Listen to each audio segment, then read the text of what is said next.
Hello everyone, स्वागत है आप सभी का एक बार फिर से इकोलॉजी इन्वायरमेंट के लेक्चर 6 में। क्योंकि आज हम चर्चा करेंगे पर्यावरण प्रदूषण यानी कि पॉल्यूशन की। पिछला लेक्चर जो है मैंने अपलोड कर दिया है, अगर आपने नहीं देखा है तो आप देख लीजिए, जो कि हमारा था जैव विविधता से संबंधित काफी महत्वपूर्ण चैप्टर है। मैंने आपको प्री से रिलेटेड भी चीजें वहां पर बताई थी और मेन से रिलेटेड भी। तो यहाँ पर भी हम ऐसे ही चलेंगे, प्री प्लस मेंस को लेकर, प्री प्लस मेंस को लेकर चलेंगे। और ये काफ़ी इम्पोर्टेंट चैप्टर है। अगर आप जो है इसके अलावा वनडे एग्जाम की भी तैयारी करते हैं तो वह भी आपका कवर होगा। देखिए, ये है प्री से संबंधित कुछ महत्वपूर्ण डाटा है, तो इसको जो है हम बाद में देखेंगे। सबसे पहले समझ लेते हैं ये कुछ प्री से संबंधित महत्वपूर्ण डाटा है। उससे पहले हम देख लेते हैं कि पर्यावरण प्रदूषण क्या है। देखिए, अब यहाँ पर हम स्टार्ट करते हैं और ये है कि जब हमारे आसपास के प्राकृतिक तत्वों जैसे कि वायु, जल, मृदा, ध्वनि आदि में हानिकारक पदार्थ मिल जाते हैं और उनकी गुणवत्ता खराब हो जाती है, तो इसे हम क्या कहते हैं? पर्यावरण प्रदूषण कहते हैं। देखिए, इसको कुछ चित्र के माध्यम से समझ लेते हैं।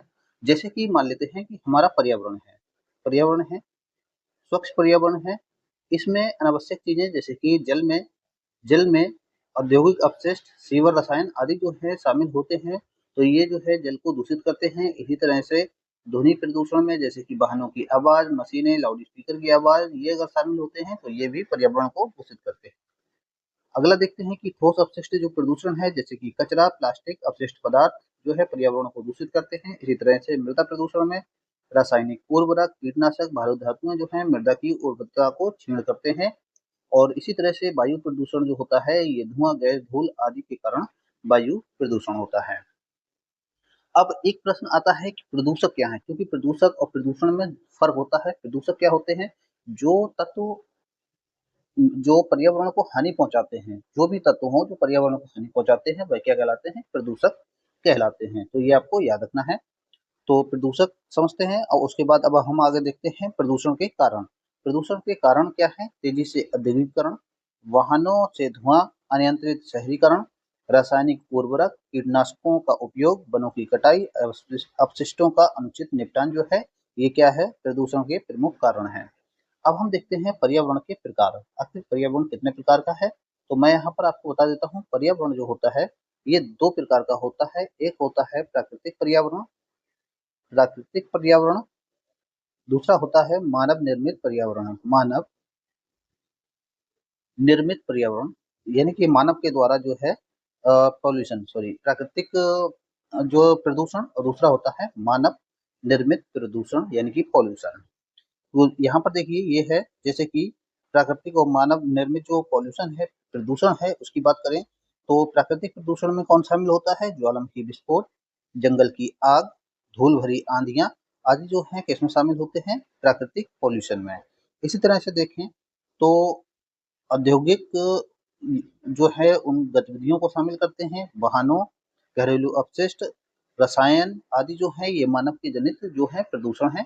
तो ये आपको याद रखना है। साथ ही अगर हम देखें प्रदूषण का प्रभाव, तो प्रदूषण से मानव स्वास्थ्य, वनस्पतियां, जलीय जीव, पशु पक्षी, संपूर्ण पर्यावरण संतुलन पर नकारात्मक प्रभाव पड़ता है। तो अब चलिए देखते हैं, इन सबको अलग अलग देखेंगे। एक तो हम देखेंगे मृदा प्रदूषण, वायु प्रदूषण, और ऐसे ही जितने कैटेगरीज हैं उनको हम अलग अलग देखेंगे। वायु प्रदूषण को देख लेते हैं। सबसे पहले वायु प्रदूषण क्या है? देखिए, वायु में हानिकारक गैसें जैसे कि धूल कणों, धुएं, धातु कणों तथा अन्य हानिकारक पदार्थों की अधिकता को ही क्या कहते हैं? वायु प्रदूषण कहते हैं। अगर सिंपल भाषा में समझे तो वायु में अनावश्यक या हानिकारक गैसों का शामिल हो जाना ही क्या है? वायु प्रदूषण है। प्रमुख वायु प्रदूषक की बात करें तो जैसे कि carbon monoxide, sulphur dioxide, nitrogen के ऑक्साइड, कार्बन डाइऑक्साइड, ओजोन, सीसा, धूलकण, हाइड्रोकार्बन और क्लोरो फ्लोरो जो कार्बन है, ये सब क्या है? प्रमुख वायु प्रदूषक हैं। प्रश्न सीधे यहाँ से बन जाता है, आपको याद रखना है। वायु प्रदूषण के स्रोत की बात करें तो उससे पहले मैं आपको बता देता हूँ कि देखिए, वायु प्रदूषण से जो है प्रभाव क्या पड़ता है हम पर? वायु प्रदूषण से एक तो मानव के स्वास्थ्य पर प्रभाव पड़ता है, जैसे कि आप देख सकते हैं लंग्स पर। वनस्पतियों पर प्रभाव पड़ता है, आप देख सकते हैं पत्तियां सीधे जो है इस पर प्रभाव पड़ता है। पर्यावरण पर प्रभाव पड़ता है, यानी कि ग्लोबल वार्मिंग, यानी कि जो है वातावरण का जो है हीट बढ़ जाती है, या इनकी एनर्जी यहाँ पर ज़्यादा देखने को मिलती है, जिसकी वजह से ग्लोबल वार्मिंग देखा जाता है। अम्ल वर्षा देखी जाती है। अम्ल वर्षा जो है ये प्रश्न बार-बार पूछा जाता है और ये प्रश्न जो है यूपीपीसीएस का फेवरेट प्रश्न है। ऐसे और अन्य परीक्षाएं हैं जैसे कि स्टेट पीसीएस की, उनका भी ये फेवरेट प्रश्न है। तो किसके कारण होता है? कार्बन सल्फर डाइऑक्साइड और नाइट्रोजन के ऑक्साइड, जो सल्फर डाइऑक्साइड है और नाइट्रोजन के ऑक्साइड हैं, इनके मिलने से क्या होता है? H2SO4 बनता है, जिसके कारण क्या होता है? अम्ल वर्षा होती है। ये आपको याद रखना है। चलिए देख लेते हैं प्राकृतिक स्रोत कौन कौन से हैं, जैसे कि ज्वालामुखी विस्फोट, वनाग्नि, धूल भरी आंधियां, परागकण, समुद्री लवण आदि जो है ये प्राकृतिक स्रोत हैं। इसी तरह से मानव जनित स्रोत की बात करें तो वाहनों का धुआं, औद्योगिक उत्सर्जन, बिजली उत्पादन, ईंट भट्टा, कचरा जलाना, निर्माण कार्य आदि जो हैं इसके और प्रमुख मानव जनित स्रोत हैं। वायु प्रदूषण के प्रभाव की बात करें तो मानव के स्वास्थ्य पर प्रभाव को देखें तो श्वसन रोग, दमा, खांसी, आंखों में जलन, फेफड़ों के रोग, हृदय रोग आदि होने की संभावना बनी रहती है। और वनस्पति के ऊपर अगर इसके प्रभाव को देखें तो पत्तियों को क्षति होती है, जैसा कि मैंने यहाँ पर आपको दिखाया है। प्रकाश संश्लेषण में कमी आती है और पौधों की वृद्धि में बाधा उत्पन्न हो जाती है। पर्यावरण पर प्रभाव की बात देखें तो स्मॉग, अम्ल वर्षा, ग्लोबल वार्मिंग, ओजोन परत की क्षति और जलवायु परिवर्तन। ओजोन परत की क्षति जो है किसके कारण होती है? ये प्रश्न बार बार पूछा जाता है। तो ये होती है क्लोरोफ्लोरोकार्बन के कारण। ठीक है, ये आपको याद रखना है। चलिए आगे देखते हैं। जल प्रदूषण को देख लेते हैं। अब जल प्रदूषण काफी महत्वपूर्ण है। जब जल में हानिकारक रसायन, अपशिष्ट, रोगजनक जीवाणु या अन्य अवांछित पदार्थ मिल जाते हैं जिससे जल की गुणवत्ता खराब हो जाती है और वह जीवों के लिए हानिकारक बन जाता है, उसे हम क्या कहते हैं? जल प्रदूषण कहते हैं। स्वच्छ जल से प्रदूषित जल तक की बात अगर हम करें, जैसे देखिए स्वच्छ जल में जीवन अच्छे से पनप रहा होता है, यानी कि यहाँ पर ऑक्सीजन जो है कम नहीं होती है। जो ऑक्सीजन की बात करें पानी में वीओडी होता है, वो कम नहीं होती है, जबकि जो प्रदूषित जल होता है इसमें वीओडी कम होती है और जीवन जो है यहाँ पर पनप नहीं सकता है। तो ये जो है प्रदूषित जल के लक्षण हैं।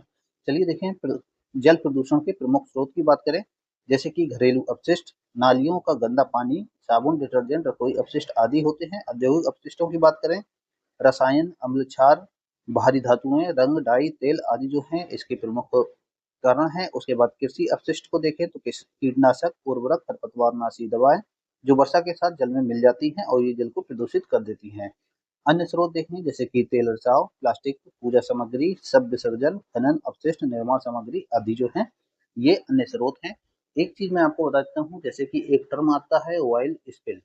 ऑयल स्पिल वाला जो टर्म है, ऑयल स्पिल का मतलब ये होता है कि समुद्र में तेल का फैलना या रिसाव होना, जिसके कारण जो है, क्योंकि समुद्र से जो तेल जो है हमारे यहाँ समुद्र के माध्यम से टैंकरों में आता है, तो कभी कभी उनमें जो है होल हो जाता है या फिर कुछ ऐसा होता है जिसकी वजह से उनमें रिसाव शुरू हो जाता है और ये रिसाव होने की वजह से समुद्र में एक लेयर बना लेता है, जिसकी वजह से वहाँ ऑक्सीजन की कमी होती है और जीव जंतुओं पर उसका दुष्प्रभाव पड़ता है। चलिए जल प्रदूषण के प्रभाव की बात करें, पीने योग्य जल की कमी और जल जनित रोगों का प्रसार होता है। जलीय जीवों की मृत्यु और जैव विविधता में कमी देखी जाती है। जल की दुर्गंध, रंग और स्वाद में परिवर्तन देखा जाता है। कृषि, मत्स्य पालन और उद्योगों को प्रतिकूल प्रभाव पड़ता है। जैसे देखिए यहाँ पर अम्लीय जल होने की वजह से मछलियां मर सकती हैं, पौधे मर सकते हैं, जैव विविधता में कमी देखी जा सकती है, मानव स्वास्थ्य पर प्रभाव पड़ता है, जैसे कि हैजा, टाइफाइड, डायरिया, हेपेटाइटिस, ये सब जो हैं दूषित जल के पीने की वजह से होता है। जल की गुणवत्ता खराब हो जाती है, जैसे कि मैंने आपको बताया था, और पर्यावरण इससे असंतुलित हो जाता है। मानव स्वास्थ्य पर पर्यावरण के लिए गंभीर खतरा देखा जाता है। चलिए आगे देखते हैं मृदा प्रदूषण, यानी कि सॉइल पॉल्यूशन। मृदा प्रदूषण क्या होता है कि जब भूमि की गुणवत्ता हानिकारक रासायनिक पदार्थों, कीटनाशकों, भारी धातुओं, प्लास्टिक और अन्य अपशिष्टों के कारण खराब हो जाती है, तो इसे हम क्या कहते हैं? मृदा प्रदूषण कहते हैं। मृदा प्रदूषण के अगर स्रोतों की बात करें तो जैसे कि रासायनिक उर्वरक और कीटनाशकों का अत्यधिक उपयोग जो है ये प्रमुख कारण है, तो ये आपको याद रखना है। उसके बाद अगर हम देखें तो औद्योगिक अपशिष्ट और रासायनिक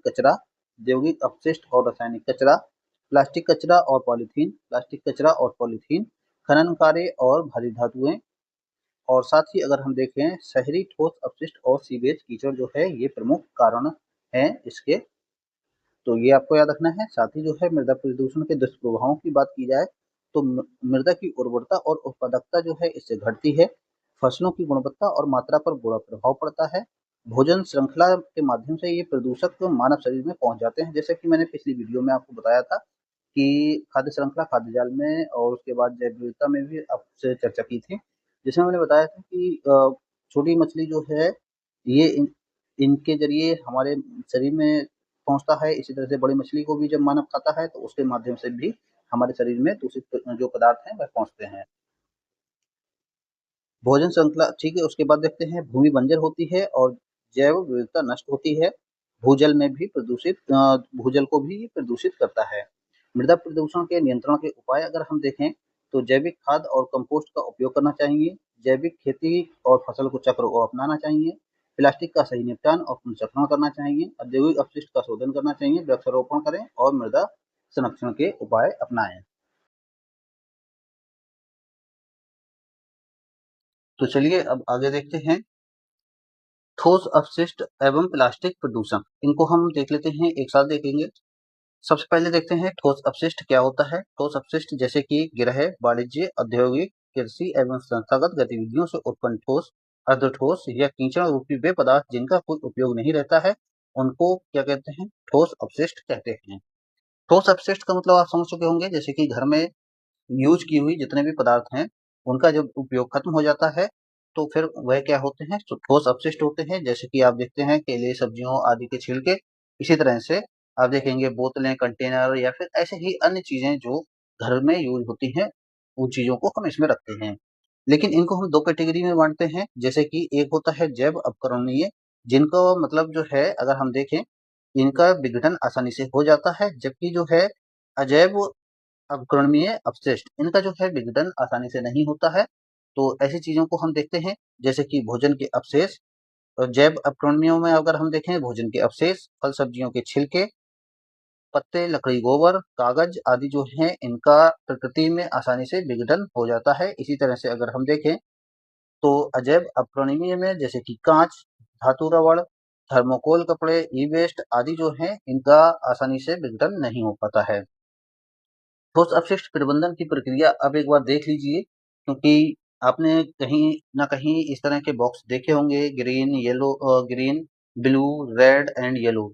इनका क्या यूज है, इनमें क्या रखा जाता है, उनको देख लेते हैं, क्योंकि ये जो है बेसिक नॉलेज के लिए भी हमें मालूम होना चाहिए। सबसे पहले कचरा अलग किया जाता है, फिर उसका संग्रहण किया जाता है, फिर परिवहन किया जाता है, उपचार प्रसंस्करण में भेजा जाता है और उसका उचित निपटान किया जाता है। ये तो इसकी प्रक्रिया होती है। अब बात करते हैं जो अलग-अलग रंग के बॉक्स हैं इनको देख लेते हैं, जैसे कि ग्रीन बॉक्स में गीला कचरा जैसे कि जैव अवक्रमणीय मैंने अभी आपको बताया है जो अवघटनशील होता है या विघटनशील होते हैं, ठीक है। उसके बाद सूखा कचरा में अजैव अवक्रमणीय जैसे कि बोतल, प्लास्टिक, धातुएं आदि हैं, इनको शामिल किया जाता है। सैनिटरी कचरा जो है इसमें स्वास्थ्य संबंधी चीजों को रखा जाता है, जैसे कि डायपर, सैनिटरी पैड और पेंट्री जो है इनको रखा जाता है और ये रेड बॉक्स में होता है। येलो बॉक्स में क्या है? ई वेस्ट यानी कि इलेक्ट्रॉनिक वेस्ट है, जैसे कि मोबाइल, बैटरी, चार्जर, कंप्यूटर आदि के जो पार्ट होते हैं उनको रखा जाता है। अब देख लेते हैं प्लास्टिक प्रदूषण क्या है, इसको समझ लेना काफी महत्वपूर्ण होता है, क्योंकि हमारा जो पर्यावरण है इस समय काफी चुनौतियों से जूझ रहा है प्लास्टिक के कारण। प्लास्टिक पदार्थों का अत्यधिक उपयोग और उनका अनुचित निपटान जिससे मिट्टी, जल, वायु एवं जीव जंतुओं को हानि पहुंचती है, प्लास्टिक प्रदूषण कहलाता है। इसके प्रमुख स्रोत कौन-कौन से होते हैं? जैसे कि प्लास्टिक बैग, बोतल, पैकेजिंग सामग्री आदि, थर्मोकोल, प्लास्टिक के बर्तन, स्ट्रॉ आदि। इसी तरह से देखें टायर, प्लास्टिक के खिलौने, इलेक्ट्रॉनिक सामान, नायलॉन, कृत्रिम रेशे, ये हो सकते हैं। अब इनका समाधान की बात करें तो समाधान जो है इसका 3R समाधान दिया जाता है। 3R समाधान का मतलब है रिड्यूज, रीयूज, रिसाइकिल। रिड्यूज का मतलब है कम उपयोग करना, यानी कि ऐसी चीजों का हम यूज कम से कम करें, यह हमारा उद्देश्य होना चाहिए। दूसरा है रीयूज यानी कि पुनः चक्रण और सॉरी पुनः उपयोग करना, यानी कि इन चीजों का बार बार उपयोग कर सकते हैं हम, ऐसे ही एक हमें सिद्धांत अपनाना चाहिए। दूसरा है मतलब एक बार हमने चीज खरीदी उसको बार बार उपयोग कर लें। उसके बाद जो होता है रिसाइकिल, रिसाइकिल, ठीक है। रिसाइकिल का मतलब इनका जो है फिर से नई वस्तु इसी सामान से बनानी चाहिए और इनको पर्यावरण में इस तरह से इधर-उधर नहीं फेंकना चाहिए। जैसे कि पॉलीथीन है, पॉलीथीन को हम कई बार यूज़ कर सकते हैं। उसके बाद जो है हम ऐसे बॉक्स में रखें जिससे ये रिसाइकिल के लिए जा सके और इसका दोबारा से उपयोग हो सके। तो ये हम कर सकते हैं। और अगर हम बात करें कुछ अन्य पॉइंट की जो हमें करने चाहिए, वह है कचरा अलग डिब्बों में डालना चाहिए, सिंगल यूज़ प्लास्टिक का उपयोग नहीं करना चाहिए, जैविक कचरे से कंपोस्ट खाद बनाना चाहिए और प्लास्टिक के स्थान पर कपड़े, कागज के बैग का उपयोग करना चाहिए। ये महत्वपूर्ण है। सरकार के नियमों का पालन करें और दूसरों को भी जागरूक करना चाहिए। अब यहाँ पर एक चीज़ मैं बता देता हूँ क्योंकि मेरे साथ ये बहुत ज़्यादा रहता है। मैं जो है शॉप पर जाता हूँ, शॉप पर जब जाता हूँ तो वहाँ जाने के बाद क्या होता है कि मैं कहता हूँ ऐसा है पॉलीथीन रहने दो। ले तो वो कहते हैं ऐसा क्यों? पॉलीथीन क्यों नहीं लोगे? तो मैंने कहा वैसे ही इस समय खेतों में पॉलीथीन इधर-उधर पड़ी-पड़ी दिखाई देती हैं, पॉलीथीन की ज़रूरत नहीं है। अगर संभव है तो मैं हाथ में ही पकड़ कर ले जाऊँगा चीज़ों को और अगर कागज़ की पुड़िया बना दूँ उसमें पकड़ के ले जाऊँगा। लेकिन अगर संभव नहीं है तब मुझे मजबूरन लेनी होती है। ऐसा भी नहीं है कि मैं एकदम आदर्शवादी हूँ कि नहीं मुझे लेनी ही नहीं, लेनी है लेकिन तब लेनी है जब बहुत ज़्यादा ज़रूरत हो, बहुत ज़्यादा नीड हो तब लेनी है, अन्यथा मुझे पॉलीथीन नहीं लेनी है। ठीक है? ये मेरा सिद्धांत होता है और कई बार तो एक डॉक्टर साहब के यहाँ गया वहाँ वो मुझे जो है पॉलीथीन दे रहे थे कि इसमें दवाई रख के ले जाओ। मैंने कहा नहीं डॉक्टर साहब मैं ऐसे ही ले जा सकता हूँ क्योंकि दवाई को मुझे मेरा बीमा कोई प्रॉब्लम नहीं है। बोले ऐसा क्यों? तो मैंने उनसे यही कहा मैंने कहा सर देख रहे हो इस समय पर्यावरण कितना दूषित हो रहा है और तो बोले यार मैं पहली बार ऐसे इंसान को देख रहा हूँ जो ये बात कह रहा है। तो चीज़ें हैं ये चलती रहती हैं अपने स्तर पे भी आप काम करते रहिए पर्यावरण को बचाने का। चलिए आगे देखते हैं। तापीय एवं रेडियोधर्मी प्रदूषण। तापीय प्रदूषण क्या होता है? तापीय प्रदूषण का मतलब ये है कि जब प्राकृतिक जल स्रोतों के तापमान में वृद्धि हो जाती है और जल का तापमान सामान्य सीमा के से अधिक हो जाता है, तो इसे हम क्या कहते हैं? तापीय प्रदूषण कहते हैं। तापीय प्रदूषण, ठीक है? ये समझते हैं आप। उसके बाद स्रोत की बात करें, स्रोत इसका मुख्य है ऊष्मा विद्युत संयंत्रों का गर्म जल छोड़ना, यानी कि जो गर्म जो विद्युत सॉरी जल है, ऊष्मा से परिपूर्ण उसको छोड़कर जो है सीधे नाले में डाल देना, उद्योगों का गर्म अपशिष्ट जल बहाना, परमाणु संयंत्रों का कूलिंग जल जो है बहा देना, इंजनों व मशीनों से निकली अतिरिक्त ऊष्मा बहाना, इसके बाद शहरी अपशिष्ट जल का गर्म निकास। तो अब हम देखें पर्यावरण जीवों पर इसका प्रभाव कैसे पड़ता है। देखिए, जैसे ही गर्म जल जो है पानी में जाता है तो वह ऑक्सीजन की मात्रा को कम कर देता है। दूसरा है मछलियों एवं जल जीव जो है इसके कारण मरने मरने लगते हैं। जल का प्राकृतिक संतुलन बिगड़ जाता है। जल में शैवाल की वृद्धि हो जाती है। शैवाल की वृद्धि होने से भी ऑक्सीजन कम देखी जाती है। क्योंकि ये पोषण सारा पोषण ये ले लेता है, इसको ही हम कहते हैं सुपोषण। जलीय पारिस्थितिक तंत्र प्रभावित होता है, तो ये आपको याद रखना है। नियंत्रण के उपाय एक बार देख लेते हैं, फिर उसके बाद हम आएँगे रेडियोधर्मी प्रदूषण पर। तो इसके लिए हमें कूलिंग टॉवर का उपयोग करना चाहिए, गर्म जल को सीधे जो है नहीं छोड़ना चाहिए, उद्योगों में अपशिष्ट जल के मानक निर्धारित करने चाहिए, पर्यावरण अनुकूल तकनीकों का प्रयोग करना चाहिए। तो ये इसके उपाय हो सकते हैं। आगे देखते हैं, रेडियोधर्मी प्रदूषण क्या है? रेडियोधर्मी पदार्थों के उत्पादन, उपयोग, परिवहन या निपटान के दौरान जब ये पदार्थ पर्यावरण, वायु, जल में या फिर मृदा में फैल जाते हैं और जीवों को हानिकारक प्रभाव पहुंचाते हैं, तो इसे ही हम क्या कहते हैं? रेडियोधर्मी प्रदूषण कहते हैं। मुख्य स्रोत की बात अगर हम करें तो जैसे कि परमाणु ऊर्जा संयंत्र, चिकित्सा में रेडियोधर्मी पदार्थों का उपयोग, अनुसंधान प्रयोगशालाएं, परमाणु हथियारों का परीक्षण और रेडियोधर्मी खनिजों का खनन एवं प्रसंस्करण। प्रभाव की बात करें तो ये मानव जो है उसके जीवन को काफी प्रभावित करता है, जैसे कि कैंसर, ल्यूकेमिया जैसी गंभीर बीमारियां देखने को मिलती हैं, आनुवांशिक विकार एवं जन्म दोष देखने को मिलता है, प्रतिरक्षा तंत्र कमजोर होता है, पारिस्थितिकी तंत्र का दीर्घकालिक नुकसान होता है, मृदा जल एवं वायु की गुणवत्ता में भी गिरावट देखी जाती है। नियंत्रण कैसे कर सकते हैं, क्या उपाय अपनाए जा सकते हैं, उनको देखते हैं। रेडियोधर्मी अपशिष्ट का वैज्ञानिक तरीके से संग्रहण और सुरक्षित निपटान होना चाहिए। रेडिएशन सुरक्षा मानकों का सख्ती से पालन होना चाहिए। परमाणु संयंत्रों की नियमित जांच और रखरखाव करना चाहिए। साथ ही रिसर्च एवं स्वास्थ्य क्षेत्र में रेडियोधर्मी पदार्थों का सीमित और सुरक्षित उपयोग करें। जन जागरूकता बढ़ाएं और आपातकालीन योजना तैयार रखें। आगे देखते हैं प्रदूषण के नियंत्रण के जो उपाय हैं उनको देख लेते हैं। प्रदूषण नियंत्रण क्या है? एक बार इसको समझ लीजिए। प्रदूषण नियंत्रण का अर्थ होता है प्रदूषण के स्रोतों को कम करना या समाप्त करना तथा पर्यावरण की गुणवत्ता को सुरक्षित रखना है। इसका उद्देश्य मानव स्वास्थ्य, जीवों, वनस्पतियों और प्राकृतिक संसाधनों की रक्षा करना है। सबसे पहले देखते हैं कि होता क्या है प्रदूषण का नियंत्रण किन मूल सिद्धांतों के आधार पर किया जाता है और करना कैसे चाहिए। स्रोत के आधार पर नियंत्रण, जैसे मान लेते हैं फैक्ट्री से कोई भी पानी या दूषित हवा निकलती है, तो सबसे पहले उसको वहीं कंट्रोल करना चाहिए और यही जो है सबसे बेस्ट माना जाता है। उसके बाद अगर कुछ रह जाता है तो क्या होता है, उसका उपचार करना चाहिए और शोधन करना चाहिए, यानी कि ट्रीटमेंट करना चाहिए। उसके बाद जो है पुनर्चक्रण एवं पुनः उपयोग में लाना चाहिए, सुरक्षित निपटान किया जाना चाहिए, जनसहभागिता लेनी चाहिए। प्रदूषण नियंत्रण के लिए आवश्यक कदम क्या उठाने चाहिए? स्वच्छ ऊर्जा स्रोतों का उपयोग बढ़ाना चाहिए, वाहनों की नियमित जांच एवं प्रदूषण मानक लागू करना चाहिए, उद्योगों में अपशिष्ट उपचार संयंत्र अनिवार्य करना चाहिए, प्लास्टिक और एकल उपयोग वस्तुओं पर प्रतिबंध लगाना चाहिए, वृक्षारोपण और हरित आवरण को बढ़ाना चाहिए, जन जागरूकता और पर्यावरण शिक्षा को बढ़ावा देना चाहिए, कानूनों का कड़ाई से पालन और निगरानी की जानी चाहिए। प्रदूषण नियंत्रण जो है क्षेत्रवार तरीके से देखें तो ये मैंने आपको सभी बता दिए हैं। वायु प्रदूषण का नियंत्रण, जल प्रदूषण नियंत्रण, मृदा प्रदूषण नियंत्रण, ध्वनि प्रदूषण नियंत्रण और ठोस अपशिष्ट प्रदूषण नियंत्रण, ये मैंने आपको सभी बता दिए हैं। अब देख लेते हैं प्रदूषण नियंत्रण से संबंधित प्रमुख संस्थाएं हैं, इनको आप याद रखिए, जैसे कि केंद्रीय प्रदूषण नियंत्रण बोर्ड, राज्य प्रदूषण नियंत्रण बोर्ड, पर्यावरण एवं जलवायु परिवर्तन मंत्रालय, राष्ट्रीय हरित अधिकरण एनजीटी। तो ये आपको याद रखना है, ये जो है नीति निर्माण के लिए महत्वपूर्ण है। उसके बाद देखिए प्रदूषण नियंत्रण से संबंधित कानून, तो इनको हम एक बार सरसरी तौर पर निगाह डालते हैं क्योंकि अभी हम आगे देखेंगे इसको। जल प्रदूषण नियंत्रण अधिनियम 1974, वायु प्रदूषण निवारण एवं नियंत्रण अधिनियम 1981, पर्यावरण संरक्षण अधिनियम 1986, वन संरक्षण अधिनियम 1980, जैव विविधता संरक्षण अधिनियम 2002, ठोस अपशिष्ट प्रबंधन नियम 2016, प्लास्टिक अपशिष्ट प्रबंधन नियम 2016। समग्र प्रभाव एवं पर्यावरण संरक्षण की बात करें तो इसमें प्रदूषण के समग्र प्रभाव, जैसे कि स्वास्थ्य पर प्रभाव मैंने आपको बताया है, पर्यावरणीय प्रभाव, आर्थिक प्रभाव और सामाजिक प्रभाव देखने को मिलते हैं। उसके बाद अगर हम देखें पर्यावरण संरक्षण का महत्व है, जैसे कि ये वर्तमान एवं भविष्य की पीढ़ियों के लिए स्वच्छ एवं सुरक्षित वातावरण पर्यावरण सुनिश्चित करता है। उसके बाद अगर हम देखें प्राकृतिक संसाधनों का सतत उपयोग संभव होता है, जलवायु परिवर्तन और आपदाओं के प्रभावों को कम करने में सहायक होता है, मानव जीवन, जैव विविधता और पारिस्थितिकी तंत्र के संतुलन को बनाए रखने में भी सहायक है। प्रकृति हमारी नहीं, हम प्रकृति के हैं, तो हमें ये सिद्धांत कभी भूलना नहीं चाहिए। चुनाव हमारा है प्रदूषण की ओर या फिर संरक्षण की ओर, ये आप चुन सकते हैं। क्या आप ऐसी पृथ्वी चाहते हैं या फिर आप ऐसी चाहते हैं, ये आप चुन सकते हैं। क्या करना चाहिए, क्या नहीं करना चाहिए? पर्यावरण संरक्षण के उपाय हैं, जैसे कि वृक्षारोपण जो है उसको करना चाहिए, लगातार हमें पेड़ लगाते रहना चाहिए, हम अपने स्तर पर भी ऐसा प्रयास कर सकते हैं। स्वच्छ ऊर्जा की ओर हमें जाना चाहिए, जैसे कि विंड एनर्जी या फिर सोलर एनर्जी।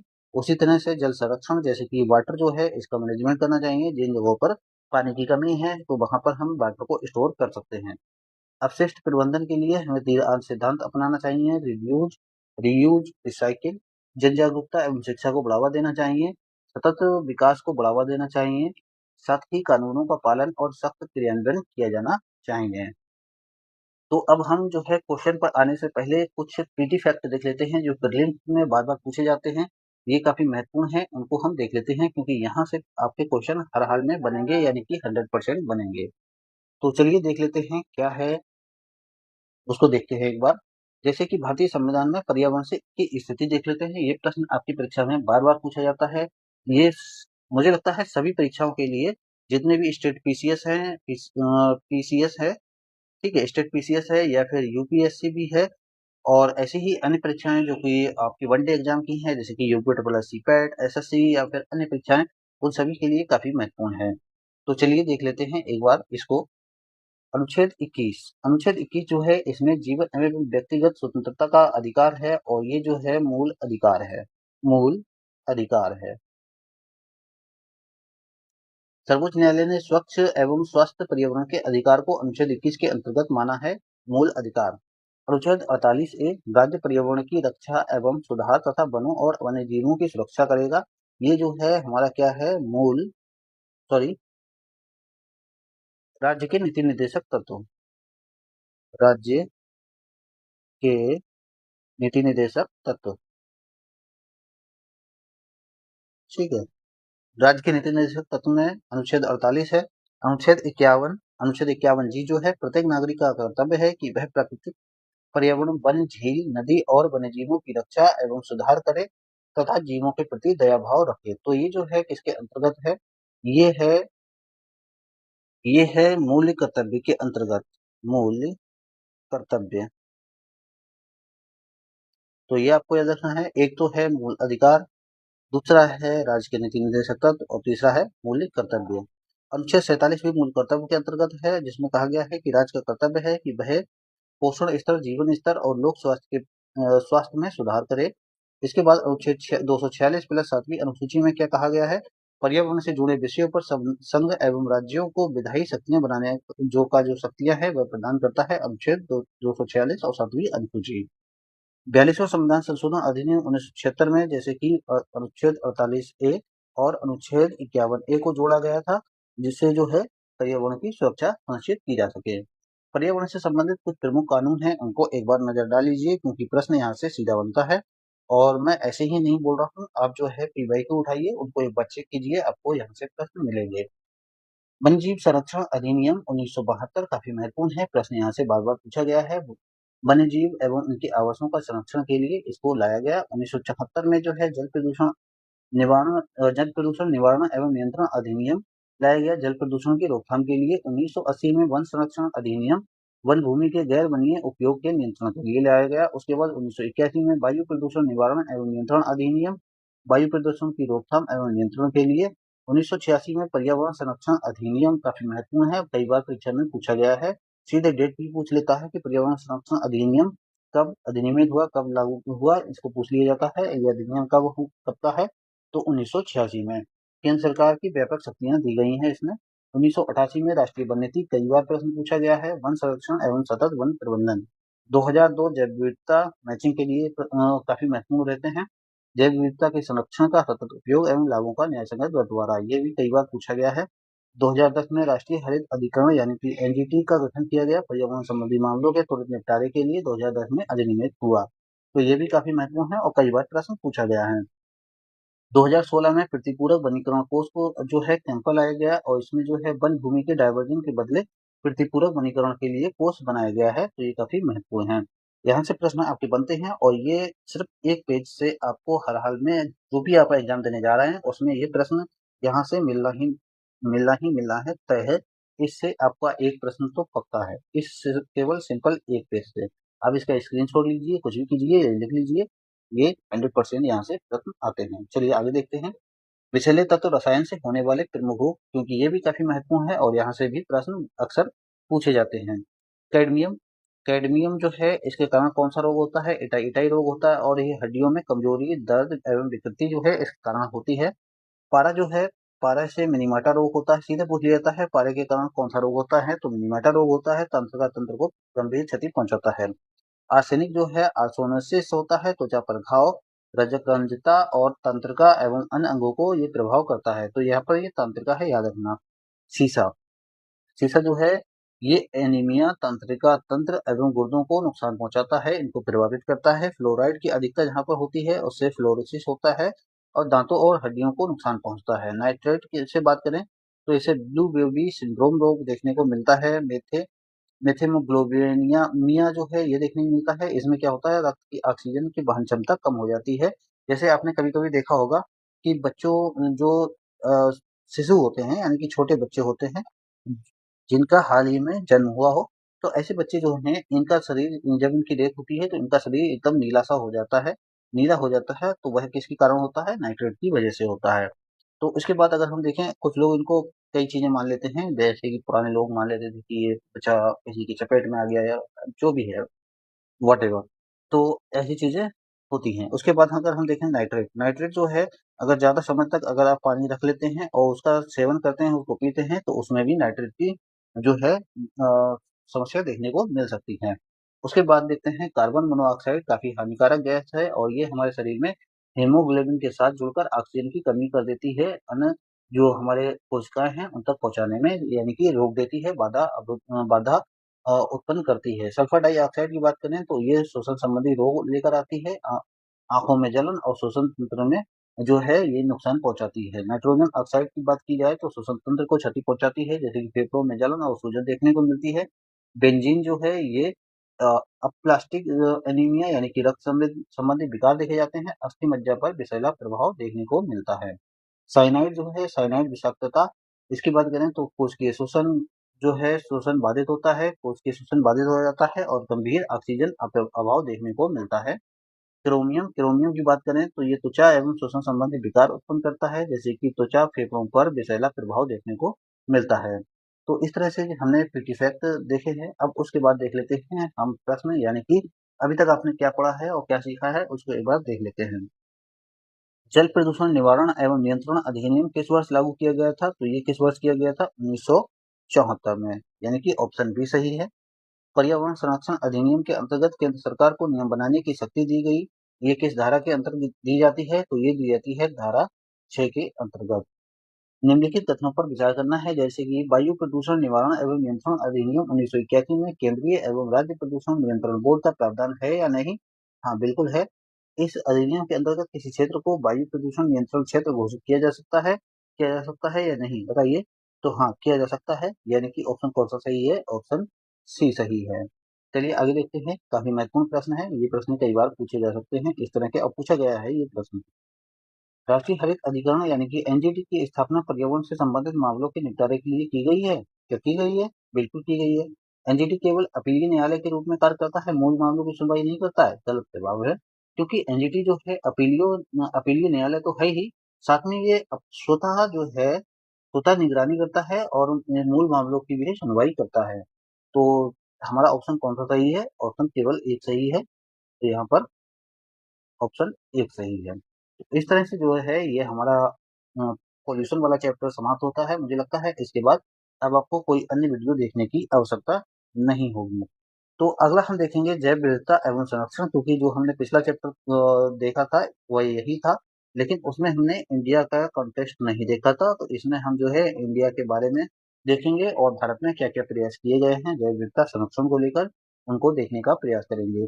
आप लोग जो है वीडियो को लाइक कीजिए, अगर वीडियो सही लगे तो चैनल को सब्सक्राइब कर लीजिए। Thank you.